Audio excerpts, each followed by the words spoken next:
Zimbabwe is a proud host of the Museum of African Liberation, which is vital for the continent as it recognizes and honors Africa's founding fathers and their contribution to the establishment of the Organization of African Unity, now the African Union. The monument is a dedication to all fallen heroes of the continent's liberation struggles. The museum, now known as Liberation City, is envisaged to accommodate a host of facilities, including the museum itself, the Zimbabwe Defence Forces Exhibition Park, a 5-star hotel, and a shopping mall. My name is Joseph Nkani, the Public Relations Manager for the Museum of African Liberation, a project that is located in Harare at the Liberation City, sitting on a piece of land spanning close to 100 hectares. And this is a place where you find the Pan-African agenda being promoted. We speak about liberating ourselves. We speak about liberating the mind. We talk about the journey of the African people from way back in slavery up to modern day Africa. The Liberation City is a place that has been set up to establish the Museum of African Liberation as the prime attraction. But we are not only going to establish the Museum of African Liberation, but there are other activities and attractions that we are establishing at the Liberation City. You'll find that the Museum of African Liberation will be the main attraction. There's an amusement center that is coming, a leisure center that is coming, an animal park, as well as where we are today at the Heritage Village. The Heritage Village is a place where Africa meets in Harare to celebrate ourselves as Africans. We talk about African cuisine, we talk about African apparel, we talk about African languages. So the city, the Liberation City, is home to the Heritage Village among many other attractions. And this Liberation City is a concept that was conceived by the Institute of African Knowledge, who are the administrators of this project, and of course through the wisdom and guidance of His Excellency Comrade Emmerson Dambudzo Mnangagwa, the President of the Republic of Zimbabwe. Now, what you are seeing happening here, these are works that are meant to spruce up the Heritage Village and give people an opportunity to come and celebrate themselves as African people. But in the process, this venue has attracted the attention of SADC as a region. Remember, in a few weeks' time, in a few days' time, we are going to host the SADC Summit, the 44th edition of the SADC Summit. We've already established what we are calling the micro museum, because we've started receiving artifacts from different stakeholders, different stories from different people who have participated or have been involved in one way or another in the liberation of the African people. That micro museum is also up for viewing. People can come in and view the artifacts that we have. There's a wide array of artifacts that are collected in the micro museum.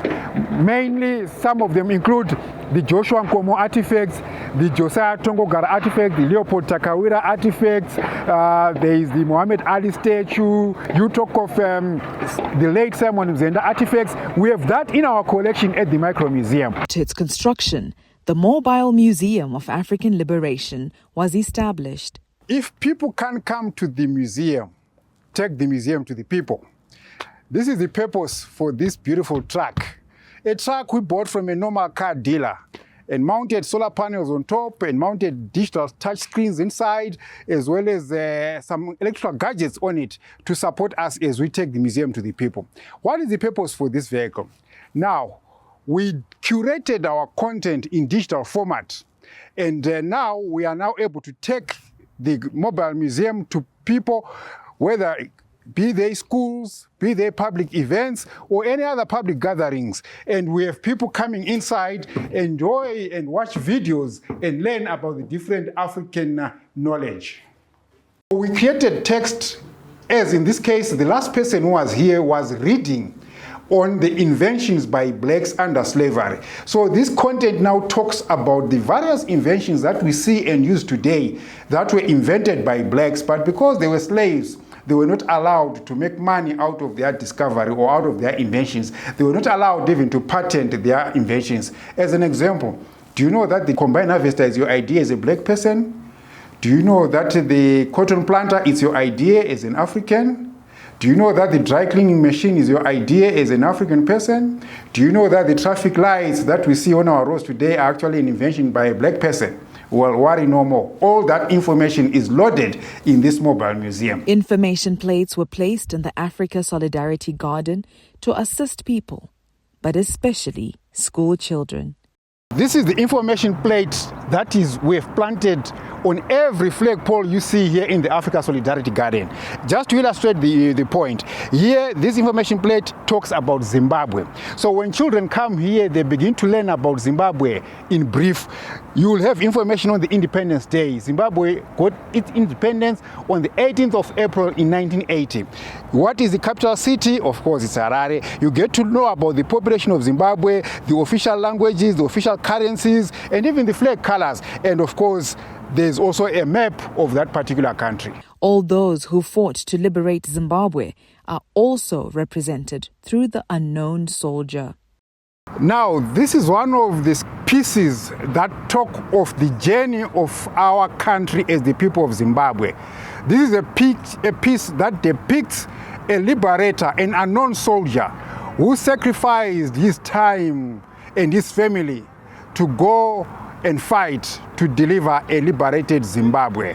Now, this piece was actually crafted by one of our local artists who we identified their talent, and then he did this piece and the other one, which is of a lady, which now talks of us supporting local artists in producing pieces of such artistry, as well as also empowering our community, which is part of our agenda to make sure we empower our locals in as far as their role and involvement in establishing the Museum of African Liberation. In the African Solidarity Garden, the Mukamba tree was planted. It was planted by President Emmerson Mnangagwa. The tree is used for different purposes, from providing shade, food, and also medicinal products. At the Africa Solidarity Garden, the president and together with ambassadors based in Harare, Zimbabwe, planted the Mukamba tree 5 meters away from their respective national flags. And why did we go for the Mukamba tree? Mukamba tree is one of the indigenous trees that we find in Zimbabwe and within the region. And it's one of our indigenous trees that we take pride in. Eventually, when this tree grows, it will be looking like that big tree. And with the trees 3 meters apart, the concept is they will eventually grow and hug each other, which symbolizes the unity of the people of Africa and all the countries in Africa. Also present is the Zimbabwe Heritage Monument, which chronicles the country's journey from pre-independence to present day. Now, this is the Zimbabwe Heritage Monument, a monument that was unveiled by our president, His Excellency Comrade Dr. Emmerson Dambudzo Mnangagwa, on the 20th of December 2021. This structure in black granite, as you can see, granite, by the way, is mined in our Marsh East, Marsh Central area, and is part of our pride of resources that we have in Zimbabwe. Now, this monument is founded on 3 layers. The first layer represents the first Chimurenga, and the second layer talks of our second Chimurenga, and then the third layer speaks of the third Chimurenga, which is actually an emancipation of the mind, which speaks of empowerment of the indigenous people. And the 3 layers form the foundation of the House of Stone, which is depicted in that conical tower, which is Imbaye Mabwe, the House of Stone. Zimbabwe's name is derived from the House of Stone, which is Zimbabwe. What if I told you that I'm now in Mozambique, but I didn't use my passport? You wouldn't believe that, I guess. Well, I'm now on the Mozambique Square, which is a piece of land that has been taken up by the Republic of Mozambique. Remember, not so long ago, the President of the Republic of Mozambique, His Excellency President Filipe Nyusi, was here in Harare at the Liberation City for the groundbreaking ceremony to officially kickstart the establishment of the Samora Machel Monument at the Liberation City. So that is why I'm now at Mozambique Square. The Institute of African Knowledge Chief Executive, Ambassador Kwame Mzabazi, says the project's mandate is to correct global perceptions on Africa. The project is a corrective agenda. So many things need to be corrected in terms of the perception of Zimbabwe, the perception of Africa internationally. I watch global media every day. If you open any news story on the global media channel, if they have a story on Africa, there are only 4 themes that story gets into: death, disease, darkness, or corruption.